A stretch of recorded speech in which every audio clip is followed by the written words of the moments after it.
Chapter 2. Media Frenzy. The airwaves buzzed with the weight of it. News stations, social media feeds, podcasts, all humming with a singular question. Who was the vigilante known as Honey Badger? The story broke late in the evening, and by the morning, the city was in chaos. News trucks lined up outside police precincts, and reporters scrambled for sound bites from officials still too stunned to speak clearly. On one screen, the bloodied face of a corrupt cop who had just been acquitted in court flashed across the screen. The mugshot was sharp and menacing. His smirk never fully left his face, even in death. A single shot to the head, fired from an unseen assailant. That was the extent of what the police knew. The internet, however, had plenty to say. Vigilante or hero, the headline screamed from one website. A contrasting headline popped up next. Murderer strikes again. Who is the real killer?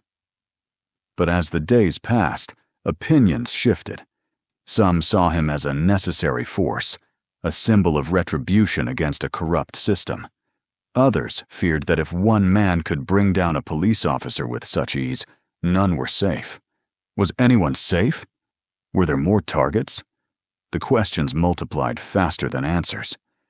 In the midst of the media frenzy, Desiree Lee sat in her sterile office at the FBI, surrounded by a clutter of notes, photos, and case files. Her fingers hovered over a keyboard, typing and erasing her thoughts in rapid succession. She wasn't a stranger to high-profile cases, but something about this felt different. This wasn't just a criminal. This was a symbol. And symbols were dangerous. She knew what the higher-ups expected. A fast resolution, a quick catch. No one cared about the backstory. They didn't care about the toll it took on a person, on their family. The pressure was already building, and her team was still at square one. The door swung open, and her boss, Special Agent Hutton, strolled in with his usual air of indifference. His eyes darted across the room before settling on Desiree. "Lee, you're taking the lead on this one. I know your plate's full, but this is priority one. I'm putting you on the ground. No excuses." Desiree didn't respond immediately. She knew better than to argue with him, but the weight of his words pressed down on her. It was a slap to the face, a reminder that her efforts were never enough in the eyes of the higher-ups. But that didn't stop her from trying. "You want me to catch a ghost," she said, staring at the surveillance footage of the last hit. "We don't even know his real name." Hutton's voice was flat. "You'll find him. You're the best we have. We'll back you up." Desiree's hand clenched into a fist under the table, her nails digging into the palm of her hand. She couldn't afford to fail. Not now. Not when her career was on the line. "Do you know what we're dealing with here?" Desiree asked, her voice steely, a little colder than usual. "This guy's a professional. Whoever he is, he's smart, and he's organized. If we don't get ahead of him, this won't just be one more dead cop. It'll be a full-blown movement." Hutton grunted. "You think he's trying to start a revolution? You're reading too much into this." Desiree ignored the remark, eyes focused on the photos of the corrupt officers and judges who had been targeted. There was a pattern, a logic to it, even if it wasn't immediately clear. "This isn't just random," she said. "He's killing people with ties to corruption. And not just any corruption. He's taking out those who have escaped justice. A cop here, a judge there. There's a method to it." Hutton snorted dismissively. "Yeah, well, let me know when you figure out his next move. I've got a press conference in an hour." The door clicked shut behind him, leaving Desiree alone with the photos and the weight of her own thoughts. Honey Badger's life was a world of calculated moves, of precision and distance. In the past few days, he'd been watching, waiting. He had no interest in the public spectacle, no desire to become a hero or a villain in the eyes of the media. All he wanted was to send a message. In a rundown apartment on the edge of the city, Honey Badger sat at a small desk, flipping through the manila folder in front of him. A single light bulb flickered overhead, casting shadows on the walls around him. The place was nondescript, tucked away in a forgotten corner of the city where the streets were empty at night, and no one cared to ask questions. It was his safe house, a place where he could work without interruption. He leaned forward, eyes scanning the case file. This wasn't about just taking down any corrupt cop or politician. This was personal. A crooked judge had escaped justice far too many times. Every night he went to sleep knowing that someone else had been wronged by the system, and no one had done anything about it. Honey Badger had grown tired of waiting for the system to fix itself. The next target was already mapped out. The judge's mansion had been under surveillance for weeks.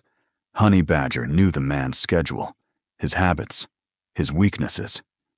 The judge had a strict routine, one that made him predictable. And predictability was what Honey Badger thrived on. At that moment, his phone buzzed. It was Bobcat, sending the final piece of the puzzle. The judge would be at a dinner party that evening, surrounded by people, the perfect opportunity to strike. The note simply read, "Tonight. You know what to do." Honey Badger's lips twitched into a faint smile. He rose from his chair, stretching his limbs before grabbing his gear. The light overhead flickered again, then went out. The room plunged into darkness, but Honey Badger didn't flinch. He was ready. Back in her office, Desiree clicked through case files, piecing together the trail. She was good at this, damn good. But something about this case made her feel like she was chasing a shadow. The man she hunted had no face, no identity. He wasn't a simple criminal, a petty thief, or a killer on the run. He was a ghost, and the longer she chased him, the more she felt like she was losing her grip. Her mind drifted, thoughts tumbling over each other. Her phone buzzed, breaking her concentration. It was a text from her husband. "We need to talk." Desiree stared at the message, the words burning into her skull. She hadn't been home for days. Her marriage had been unraveling for weeks. Her daughter had started asking questions about why Mommy was never around, and her husband, well, he wasn't happy. He never was, not anymore. But Desiree couldn't let go. Not now. Not when she was so close. She slid the phone back into her pocket, then focused once more on the case in front of her. Honey Badger wasn't just a criminal. He was a challenge, and she would face it head on. If her marriage fell apart, it fell apart. If her life crumbled, she would rebuild.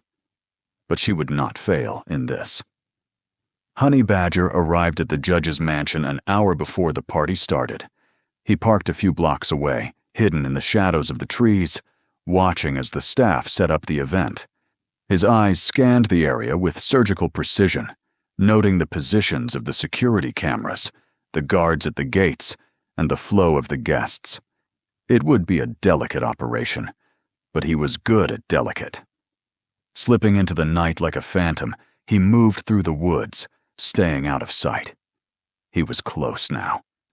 Just a few more steps, and the judge's fate would be sealed. The air was thick with tension. He could feel it in his bones. This was the moment. The game was on. Thanks for watching this week's episode of Codename Honey Badger. We appreciate your support and hope you enjoyed the ride. Make sure to like, share, and subscribe if you haven't already. And don't forget, next week's episode drops right here. Same time, same channel. Until then, stay sharp, stay locked in, and we'll see you next time. This is just the beginning.